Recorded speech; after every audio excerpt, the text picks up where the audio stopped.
Okay, we meet again for our next chapter, chapter 10, speed and agility training. So, another fitness index, in order for us to determine whether or not the athlete increase his or her performance are speed and agility. It is undeniable that these two fitness indexes, speed and agility, are very important for certain type of sports. For example, football, badminton, tennis, and so on. Uh, other sport like a marathon, not quite related with this index. However, sometimes in marathon, for example, we need speed, especially bila that athlete are approaching the finish line. So we need a small proportion of speed in his or her training so that it can increase his or her chances in winning the game. Okay, speed and agility. Okay, there are uh, 4 to 5 uh, components for this chapter that we need to cover. First is speed, the definition of speed. Okay, so it is the quickness of movement of a limb, whether it is leg of a runner or the arm of a shot putter. Okay, shot putter means lontar peluru. Okay, so ia melibatkan how quick uh, are you in moving your limbs, either upper limb or lower limbs. Upper limb means your hand, lower limbs, for example, your leg. So the quicker uh, you are, the better your speed is. Okay. Uh, for particular type of sport, speed usually apply uh, secara berbeza. Okay, certain sport requires maximum speed. For example, sprinting. Okay, 100 meter sprint memerlukan explosive muscle contraction, force muscle contraction, so that you can produce lump sum force production, so that you can run as much as possible. Okay, as fast as possible. And also ada certain sukan memerlukan sort of elastic strength, what we call it as uh, intermittent punya requirement. Sometimes, for example, in badminton, for example, you have to sometimes smash, do a smash that's require lots of energy and power. Okay, and also ada certain sport yang memerlukan you have to produce uh, sustained level of speed for that particular period. Contohnya kalau you involve dalam uh, not 100 meter, for example, kita panggil not long distance running. For example, sport 1,500 meters. So I think that uh, uh, type of sport memerlukan you have to give not 100% VO2 max. Could be you have to apply 90% of your VO2 max, uh, but for quite long period of time, and 80 to 90% of VO2 max untuk, for example, 1.5 kilometer katalah, uh, 4 to 5 minutes, which is you tak 100% VO2 max, tapi you are approaching menggunakan menghampiri 100%. Okay, so speed digunakan dengan cara berbeza mengikut jenis sukan. Next is factors that influence speed. Okay, the first one is athlete mobility. Yeah, of course, if you got limited movement, then it will affect your speed. Okay, so that's why if you see athlete, usually dia punya apa ni, sport shape, so that dia boleh perform uh, or give the best performance in terms of movement. Kalau you contohnya berat badan yang berat yang tidak sesuai, shape yang tidak sesuai, dia akan affect your movement. Okay, and then special strength, which is the common strength. You need strength in order for you to produce a good quality speed. Okay, and then strength endurance. Of course, you still need endurance in demonstrating your speed. Kalau you tak boleh sustain uh, that movement untuk tempoh yang lama, then you punya speed tak akan mencapai level yang tinggi lah. Okay. When we talk about speed endurance, as I mentioned just now, biasanya kita target 80 to 90% of maximum level. Okay, tapi kita sustain untuk tempoh yang quite long. Okay, not too long like marathon, tapi uh, for a medium period of time. Okay, and then technique. Okay, if you got a good technique, for example uh, in apa ni badminton games, cara you swing your hand will determine how good you at apa ni, smashing. Okay, so the point is technique should be learned properly by the athlete, because technique and previous factors will influence speed production. Okay, number three, it's on energy system.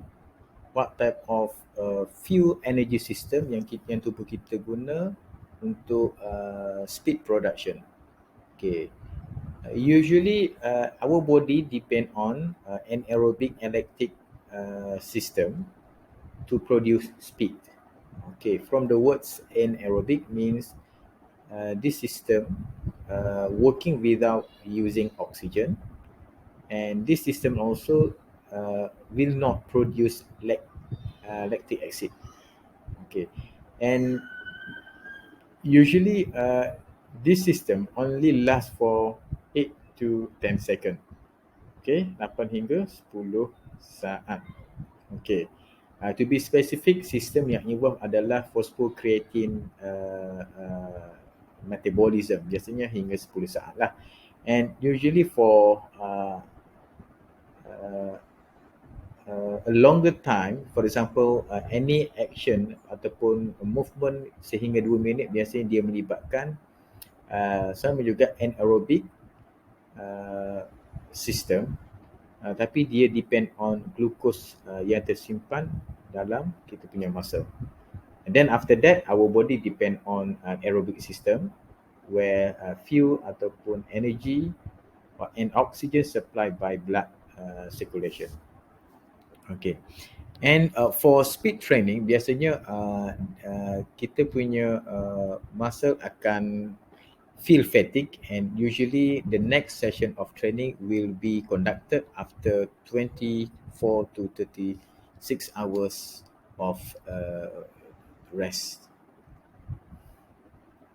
Kalau tak, if you keep on training, your muscle will not have sufficient time untuk repair and then adapt to the challenge ataupun training.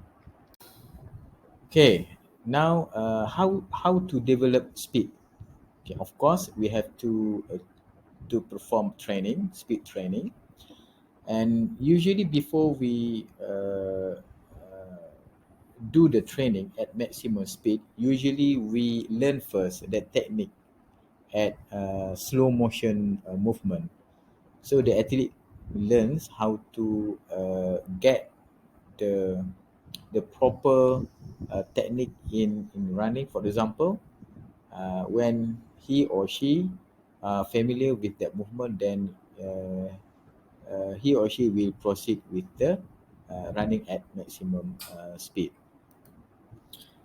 In speed training, of course kita memerlukan a good coordination between nerve system and muscle system.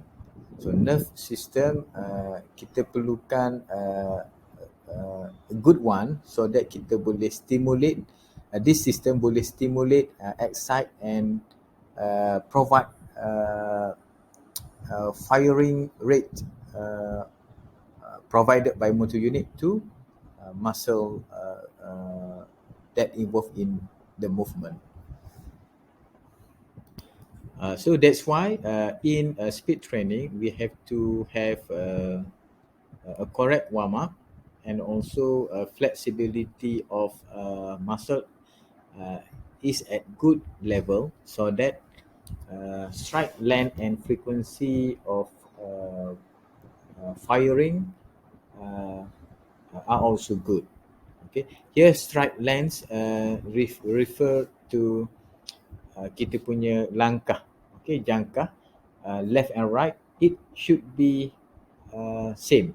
Okay, when you melangkah, contohnya if you do a running training, langkah right, right uh, pace and left pace should be equal in length, and frequency of nerve firing to the muscle should be uh, consistent, so that energy that produce force that produced by the muscle contraction is at the high level. And the last one, stride length. Okay, kita punya langkah can be improved by muscular strength. Of course, we have to improve muscle punya strength. If not, we cannot produce a good force to move our body forward. Okay, we have to increase power, endurance, and also technique. So technique is another thing that we have to consider in training. So in order to develop a good speed level, we have to ensure, like, okay, it is just a repetition what we have discussed just now. Number one, flexibility of the muscle. So the muscle need to be flexible enough. If not, it will affect the movement of the muscle. Number two, strength and speed. Okay, should be developed at the same time. Okay, of course, speed comes from strength. Okay, muscle speed and strength is interrelated each other. Dia berkait. So biasanya kita develop strength dahulu and then we develop speed. And technique, okay, technique we have to pre-learn. Pre-learn means we learn usually in a slow motion movement and then rehearse and then demonstrate ataupun perform at high speed level. Okay. And the last one, speed training. Okay, the speed training should be conducted properly, which is it should be conducted. Uh, I mean, the running, for example, should be performed at as high as possible velocity for a brief period of time. Okay, so that we can at the same time kita boleh train kita punya neuromuscular pathway and energy system function effectively.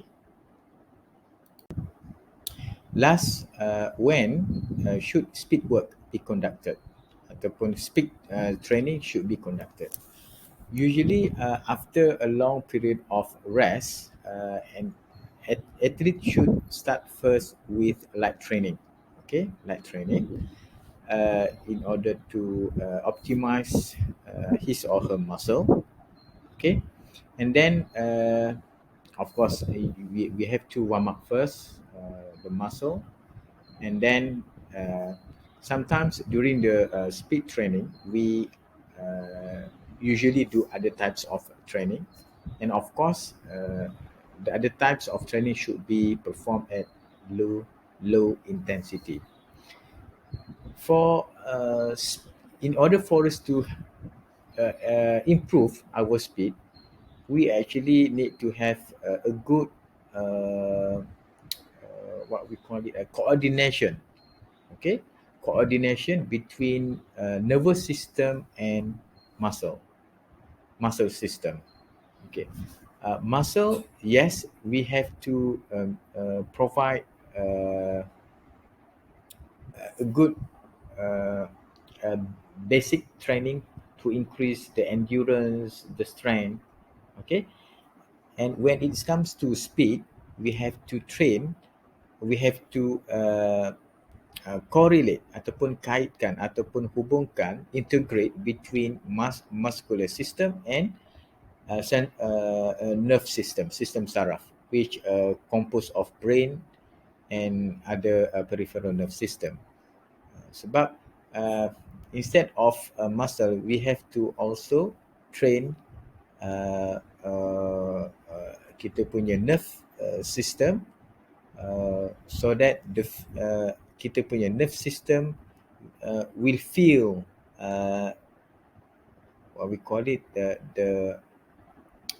the experience of moving fast.